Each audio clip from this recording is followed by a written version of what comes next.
সমস্যা অটো রিক্সাতে না, সমস্যা আমাদের বেকারত্বে, আমাদের সিস্টেমে। আমরা ধনী কোটিপতিদের অটো রিক্সার কারখানা ভাঙতে পারি না, আমরা গরিবদের পেটে লাথি দিয়ে অটো রিক্সা ভাঙতে পারি।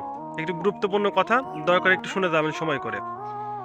তো ওই যে এখন আপনারা সোশ্যাল মিডিয়াতে, ইউটিউবে, ফেসবুকে অনেকে দেখেছেন যে হাই রোডের অটোরিকশা, হ্যাঁ অটোরিকশা যাবতীয় যা যা গাড়ি আছে সবগুলো ভেঙে দিচ্ছে বোলডোজার দিয়ে, অনেক অনেক যন্ত্র দিয়ে ভেঙে দিচ্ছে। মানুষের আহাজারি কান্না এগুলো সব দেখা যাচ্ছে। তো আমার কথা হলো একটাই, যে সমস্যা আমাদের সিস্টেমে, ঠিক আছে? আমরা কিন্তু কোটিপতি ধনীদের যে কারখানা, এগুলো আমরা আওয়াজ তুলে ভাঙতে পারি না। আমরা ভাঙতে পারি কি, গরিবদের অটোরিকশা। যখন অটোরিকশাগুলো মার্কেটে বের হয় তখন আমরা নিষেধ করতে পারি না।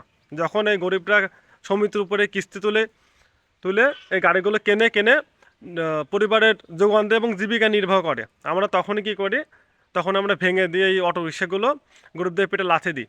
তাই এখন তো 100 জন 80 জনই কন্টেন্ট ক্রিয়েটর, নিজেদের ফেসবুক পেজে, ফেসবুক প্রোফাইলে এটা ওটা ভিডিও তৈরি করে, ভিডিও করে দেয়।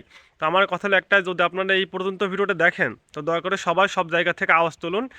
যদি ভাঙতে হয় তাহলে বড় কোটিপতিদের, ধনীদের অটোরিকশার কারখানাগুলো ভাঙুন।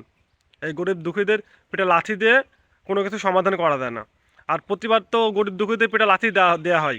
এবার নয় একটু আওয়াজ তুলুন সিস্টেমের উপরে। তাই ধন্যবাদ এই পর্যন্ত ভিডিওটা দেখার জন্য। সবাই আওয়াজ তুলুন।